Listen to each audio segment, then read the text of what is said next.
Hey guys, it's Wahima, but just call me Wah. Melanated! Welcome to an episode of Morning Tea where we sit and I do not have tea, son. Shout out to my new microphone. I got a Rode mic thanks to Halise, a $60 holla. So I went and purchased that $60 holla, and if the sound is coming to you crystal clear, it's because of the microphone. That whole entire time I was looking into the microphone and not the camera lens. At least I'm not one of those people who look into the viewfinder every time they talk. If you're a vlogger or if you do YouTube and you look into the viewfinder the whole time looking at yourself, it's weird, right? Look into the camera, girl. Be back. Okay, so let me just do the whole intro again. Hey guys, it's Wahima, but just call me Wah. Melanated! Welcome to another episode of Morning Tea where we sit in our sleepwear and discuss current events. Today's tea is chai green tea. I had to switch to green tea in the morning because it's supposed to be healthier for you. You know what I'm saying? The antioxidants or whatever, supposed to help the digestiveness. And also I'm obsessed with cinnamon. So that's why I keep drinking chai tea, because if you know me in real life or you knew me when I worked for Starbucks or was in college, you know I'm obsessed with cinnamon and it isn't healthy. I mean, it is healthy in low doses, but girl, like when I put cinnamon on anything I can. You know what I'm saying? Anything I can. So I still haven't changed the intro, because we're not sitting in our sleepwear, but we are discussing current events. As I said before, I wanted to kind of make morning tea a little bit lighter. 2017 was a hard year news-wise for me, and I just like bogged myself down with other issues that are happening around the world and weren't really paying attention to what's happening inside my brain cells, you know what I'm saying? And I just was really burnt out at the beginning of the year. So I decided to switch a little bit. I will talk about pertinent news information when it arises, but for the most part, I'm just going to talk about pop culture stuff or just topics in general that I find to be interesting. I'm not going to say I'm not going to talk about it eventually, but the young man in Sacramento who got shot 20 times by the police when they thought he had a gun, he was in his own backyard and he was just getting out his cell phone like that. I'm not ready. You know what I'm saying? Like maybe some of you are ready. I'm not ready. And when I'm ready, we'll have that discussion. But until then, you know what I'm saying? Let's talk about Cardi B. Here's the tea. Okay, so people are freaking out because everyone thinks that Cardi B is pregnant, that she's just hiding it. I actually thought she was pregnant when she was at the BET Awards. Was it the BET? No, the Grammys. When she did the performance at the Grammys with Bruno Mars, like when she came out on stage, I turned to my sister and I was like, oh, is she pregnant? And my sister was like, no.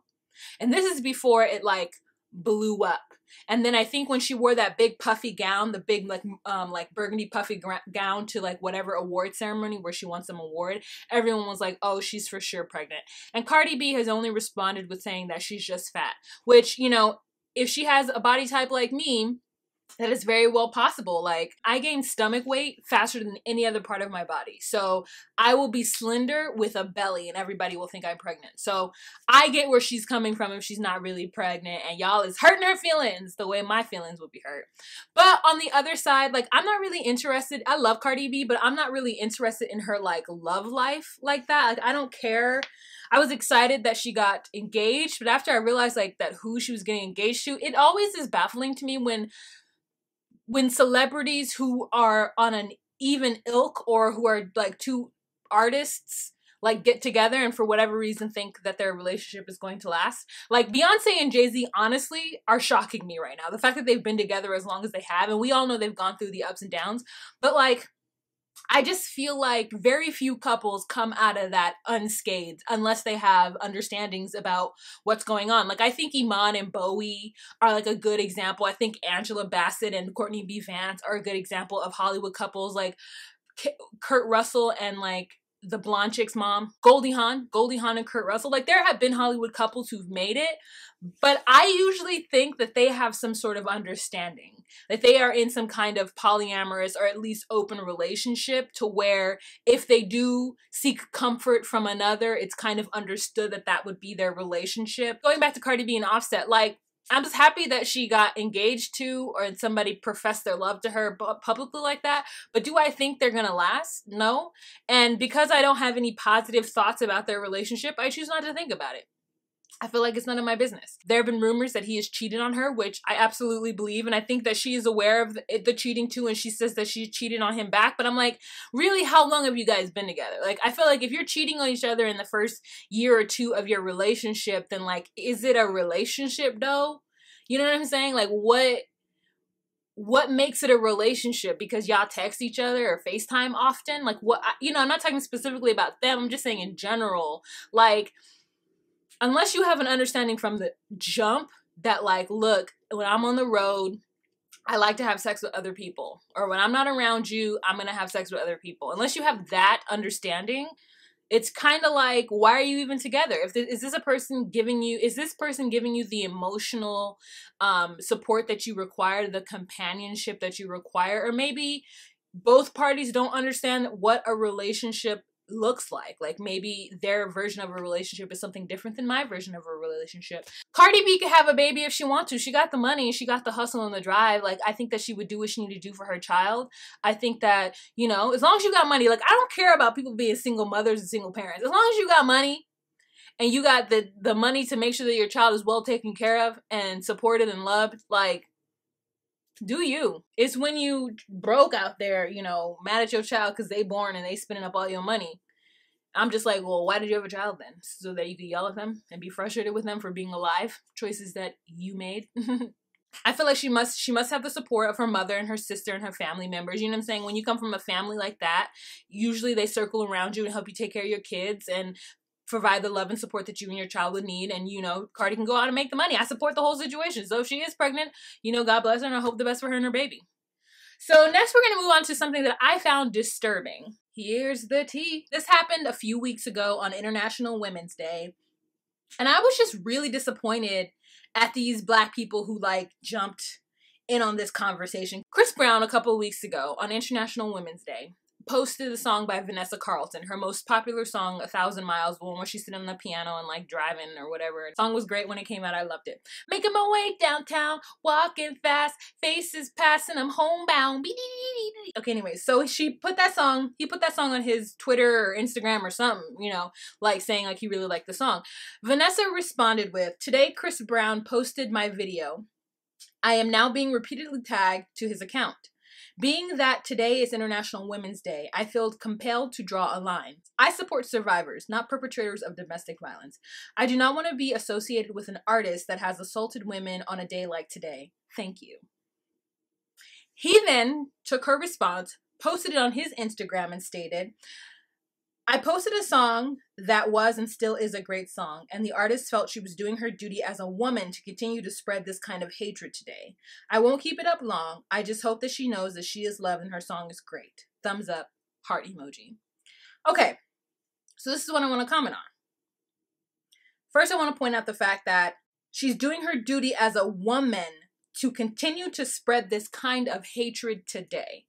I would like to know specifically what kind of hatred she is spreading. She said, "I support survivors, not perpetrators of domestic violence." I don't know how that is spreading hatred.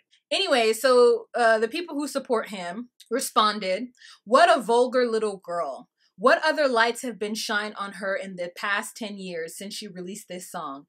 That's a serious question. Shake my head." I think she should have taken the compliment and kept it moving. LOL, she set her page to private. She knew she was wrong for that. Wow, she did the most, and his response was classic. Great job, Chris. We still don't know if he was defending himself or not. I wasn't there. Were you? He had handled this extremely well. No one even knows who that one-hit wonder is, and she should be thanking Chris. White people always want to try to bash him for something that happened a long time ago, but they don't ever want to talk about that transatlantic slave trade and why they want to sit here and racially profile.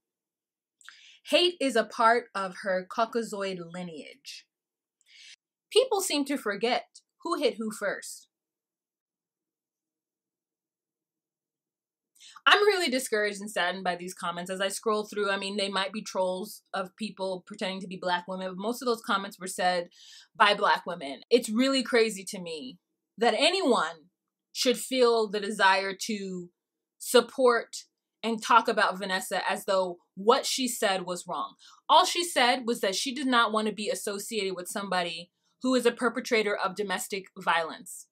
And Chris Brown is a perpetrator of domestic violence, y'all. Why do people keep defending him, especially black women? Any girl who chooses to deal with him is putting herself in harm's way. You never know with him. I'm not saying that I know for sure whether or not he's gotten help with anger management, but it doesn't look like it, is what I'm saying. And for anyone to defend him, like, oh, she should be grateful that he put her on. No one's thought about that song. I'm sorry.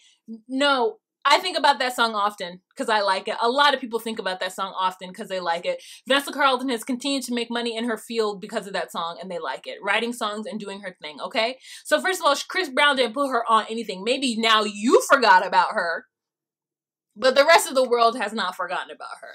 Secondly, come on. Who hit who first? What? Who hit who first? Does it matter? Does it matter? I'm not one saying that a man shouldn't defend himself if he is being attacked. But do you think that what Chris Brown did to Rihanna's face was him just merely defending himself? Do y'all think that? Would y'all go to Riri's channel or Riri's page and write those things on her page? Like, we don't know who hit who first, so... No, you wouldn't. Because what you're saying is inappropriate. You don't know, no one knows. The fact of what we do know is that he laid hands on Rihanna and she came out looking beat the F up. Who hit who first?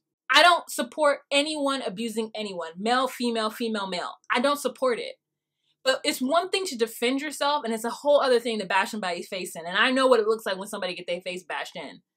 And Rihanna got her face bashed in. No matter what, he was stronger than her. If he needed to restrain her, he could have. We don't know who hit who first. And then, wow, she did the most. Chris did such a great job. He's so strong. What, sis? So someone can just simply say, I don't want him to support me on a day, especially a day like this. He responds in kind. Yes, he responds respectfully, as he should. But you don't need to give him accolades because he does so. Your only reason you're giving him accolades is because you know that it's not within his character to behave properly. So you're surprised and happy that he didn't go in on her. Oh, and this one girl's gonna make some dumb false equivalency between her talking about the fact that he's a proprietor of domestic violence versus the slave trade. What does the Atlantic slave trade have to do with Chris Brown laying hands on Rihanna?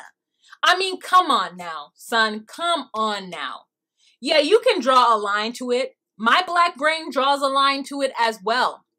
Right? You know, slavery, transatlantic slave trade, the diminishing of the black man and his values, then pumping drugs into the community. Chris Brown didn't grow up with a dad, and the dad he did have beat his mom, so therefore it's white people's fault that Chris Brown beat up Rihanna. I'm not here for it. I'm not here for it, you guys. I'm not. We're never going to figure this shit out if we keep blaming the Atlantic slave trade for the reason why shit happens. Or talking about, oh, you want to talk about that, but you don't want to talk about that. Those two things are completely different things. Those two things are completely different things, sis. Why Vanessa Carlton gotta say she doesn't want to support a perpetrator of domestic violence, but, oh, also, by the way, I also didn't support the slave trade because I wasn't alive. Is that what you needed her to say? My God.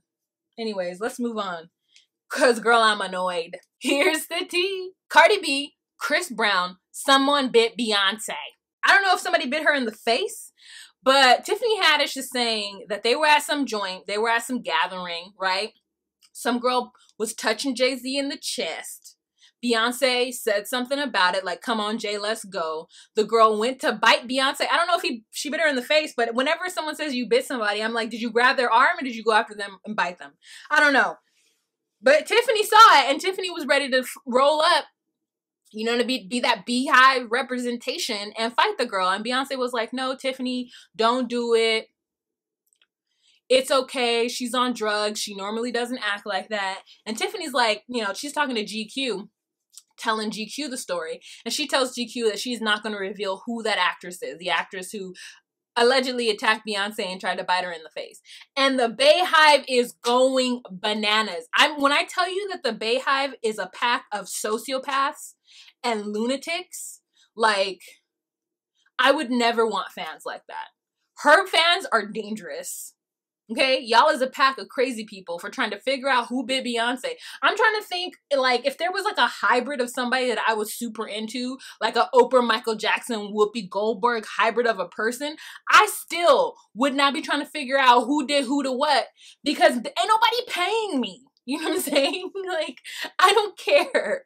Yo, people be so invested in Beyonce that they're really just spamming everybody. They think Sanaa Lathan did it. They came for, like, how y'all just figure Sanaa Lathan did it? Don't come for Sanaa Lathan. Don't come for Sanaa Lathan. Like, it's crazy. The Bayhive is ridiculous and they need to be stopped. Agency, they need to be stopped. It's ridiculous. First of all, I'm like, Tiffany, why you come out with this story and you ain't finna name names? Why you being messy? Tiffany being messy. She knows she being messy. And I just think it's so funny. The response is just so ridiculous. Tiffany Haddish giving an interview with GQ magazine, and she gonna make some comments like this and then stand back and dodge the bullet and won't answer. She's just stirring up mess. And even if she isn't just stirring up mess, it's kind of brilliant. Thanks you guys for watching. Let me know what you guys thought about these topics down below. I'm really happy to be doing morning tea again. As you can see, I'm really excited. I was like, oh, I don't know if I want to film today. And I just was like, let me take these curling rods out of my hair and like get my couple of strands together. You know what I'm saying? Like where all my hair is broken off before I start my work week. And I think this was a really fun beginning to my work week. All right, you guys, let me know what you guys think down below. That is it for this episode of Morning Tea. If you have any questions, comments, or concerns, you know what to do. Always, always remember to be you, be true, and find your place. Bye.